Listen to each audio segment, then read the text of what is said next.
Guys, তো এটা হচ্ছে আমাদের গৃহপ্রবেশের একটা মিনি ভ্লগ। তো সবার প্রথমে আমরা আসছি আমাদের পর্দা কেনার জন্য। তো সেবক রোডে গেছিলাম, প্রায় অনেকক্ষণ পর্দা দেখার পর আমরা 6টা পর্দা ফাইনাল করেছি। তো পর্দা কিনতে তো খুব বেশি টাইম লাগেনি, আর আমরা প্রায় 4টার পরেই গেছিলাম, তো মোটামুটি মার্কেট ফাঁকাই ছিল তখন।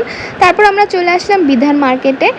গৃহপ্রবেশের যে কাঁচা বাজারগুলো থাকে, চাল ডাল বিভিন্ন রকমের মশলা, তো মানে মোটামুটি ভালোই লিস্ট করা ছিল। তো সেখানে দেখে দেখে কিনতে একটু সময় লেগে গেছিলো। তারপর আমরা সেই জিনিসগুলোকে বাড়িতে রেখে চলে আসছিলাম রিলায়েন্সে।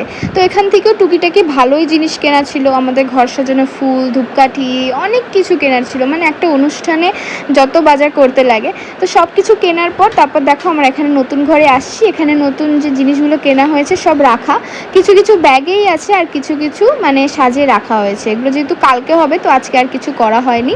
তো রাত্রেবেলা আমরা যে পর্দাগুলো কিনেছিলাম সেগুলোই দিয়েই আমরা সাজাচ্ছিলাম ঘরটাকে। তো মোটামুটি আজকের প্রায় কাজ কমপ্লিট। এটা হচ্ছে পরের দিন সকালবেলা আমরা গেটটাকে সাজাচ্ছিলাম, আর এটা হচ্ছে নতুন ঘরের ভিতরে। তো এখানে আমরা সবাই মিলে সবজি কাটছিলাম, এটা ভোগ রান্নার যে হবে সেটার প্রিপারেশান চলছে। প্রায় অনেকজন মিলেই কাজ করেছিলাম, আর অনেকটা টাইম হয়ে গেছিলো দেখতে দেখতে। আর বাইরেও কিছু কাজ চলছে, বাইরে যেমন এখানে লাইটগুলো লাগাচ্ছিল ওরা, তারপর হচ্ছে এখানে সবজিগুলো ধোয়া চলছিল, চাল বাছা চলছিল, মানে সবাই মিলেই কাজ করেছিলাম, তো এই জন্য একটু ইজি হয়েছিল কাজ করতে।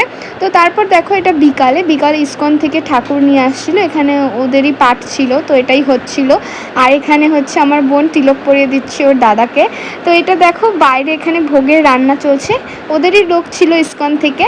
তো এই তো সবাই মিলে ভোগ রান্না করছে, যে খিচুড়ি প্রায় হওয়ারই দিকে ছিল, খিচুড়ি সবজি এসবই বানানো হয়, মানে ভোগে যা যা আর কি হয়।